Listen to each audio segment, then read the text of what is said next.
What if Kikoru Shinomiya was the main character in the original Kaiju No. 8? Kafka Hibino is our lens into the story, a man past his prime who gets one last shot at his dream. But what if the story chose someone else? What if the spotlight fell not on a 32-year-old dropout, but on a prodigy born into greatness? Kikoru Shinomiya, the daughter of humanity's strongest warriors, heir to the Defense Force's most powerful weapons, and one of the most talented recruits in the organization's history. In this alternate timeline, Kikoru isn't just a side character. She becomes the heart of humanity's war against the kaiju. From the very beginning, Kikoru's life was shaped by kaiju. Her father, Isao Shinomiya, wielded the weapon made from Kaiju No. 2, a monster so powerful it nearly destroyed Sapporo in 1972. Her mother, Hikari Shinomiya, synchronized with Kaiju No. 4, a weapon of unmatched versatility. Together, they stood at the pinnacle of the Defense Force. But tragedy struck when Kaiju No. 6 emerged. Known as the King of Kaiju, it unleashed a blizzard that swallowed Odaira City. Over 200 officers fell in battle. 3 captains were killed, and among them was Hikari herself. Kikoru was still a child when her mother's life was taken. That single moment defined her future. She wasn't allowed to just live. She had to inherit. She had to fight. She had to become the perfect soldier her parents once were. While other children played, Kikoru trained. She mastered weapons designed for adults, studied kaiju biology, and endured training that would break grown men. She was not given the option to fail. Every scar she earned was another reminder that she was Shinomiya Kikoru, the girl who would someday surpass even her legendary parents. When the time came for Kikoru to join the anti-kaiju defense force, the recruitment exam became her stage. In the canon story, Kafka stumbles his way through this trial, carried by sheer willpower and Rino's support. But here, the exam is transformed into the proving ground of a prodigy. Kikoru outshines every other recruit. She slices through Yoju with terrifying efficiency, moving faster than the examiners can track. Rino looks on in awe. Kafka, still stuck as a failed cleaner, is nothing more than a witness to her brilliance. By the time the test ends, it isn't just that Kikoru has passed, it's that everyone else has been forced to acknowledge she's on a different level entirely. From this point, the story shifts. Rino becomes her loyal partner, Kafka her clumsy but earnest supporter, and Mina Ashiro, now the captain of the 3rd Division, becomes both mentor and rival. Instead of following Kafka's dream of redemption, the series now follows Kikoru's inevitable rise to power and the crushing weight of living up to her family's name. The turning point comes when the dragonfly kaiju appears. In the canon, it enters Kafka and transforms him into Kaiju No.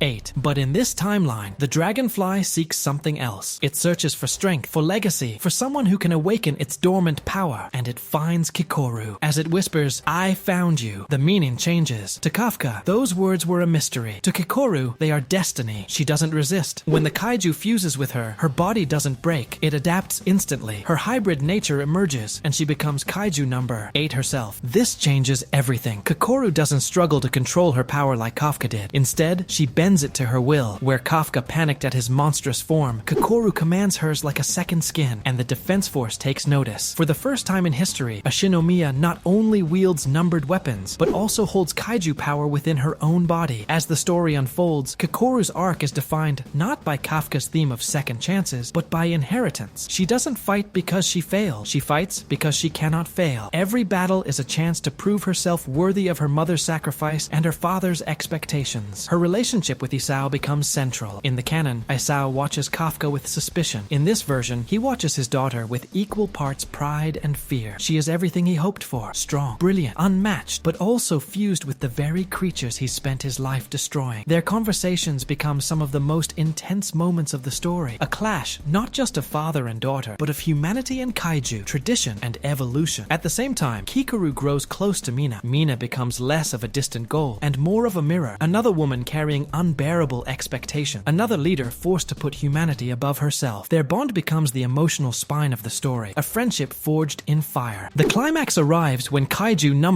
9 fuses with the Meidai Kaiju's core, achieving immeasurable power. Just as in the canon, the Defense Force is devastated. Mina's cannons shatter. Hoshina and Narumi are forced into desperate combat. And Kikoru, standing as humanity's last shield, faces the ultimate trial. Here, the story mirrors Kafka's near-death vision, but with a twist. Instead of seeing through the eyes of the dying samurai who birthed the larva, Kikoru sees through her mother, Hikari. She relives the moment Kaiju No. 6 slaughtered her, feels her despair, and inherits her will. The Shinomiya bloodline comes full circle, and Kikoru realizes she is not simply carrying her parents' torch, she is evolving it. Her Kaiju core stabilizes into something beyond measurement. fisherman. Her fortitude is immeasurable, just like Kaiju number 9. The final battle becomes a clash, not of monsters and humans, but of legacies. The ancient Daikaiju that destroyed Edo versus the hybrid daughter of humanity's greatest defenders. In this what if, Kikoru delivers the final blow. She pierces Kaiju number 9's core with a fusion of her Kaiju form and her mother's weapon, annihilating the greatest enemy in human history. But victory comes at a cost. Her Kaiju transformation doesn't fade. She no longer looks fully human. The defense force, terrified, hesitates. But Reino, Mina, and Hoshina stand by her, proclaiming that it doesn't matter if she's human or Kaiju. She is Shinomiya Kikoru, the girl who carried humanity to victory. The story closes not on Kafka's redemption, but on Kikoru's evolution. She doesn't bridge the gap between ordinary man and monster. She redefines what it means to be a hero altogether. Not human, not Kaiju, but something greater. If Kikoru Shinomiya had been the main character, Kaiju number 8 would shift from a tale of second chances to a saga of inheritance and destiny. Instead of a man who stumbled into power, it would be about a prodigy who bore the crushing weight of her lineage, embraced Kaiju strength, and rose to surpass even her legendary parents. Her journey would ask a different question. Not, can an ordinary man become a hero? But, can someone born from greatness carve her own path, even if that path means becoming something no longer human?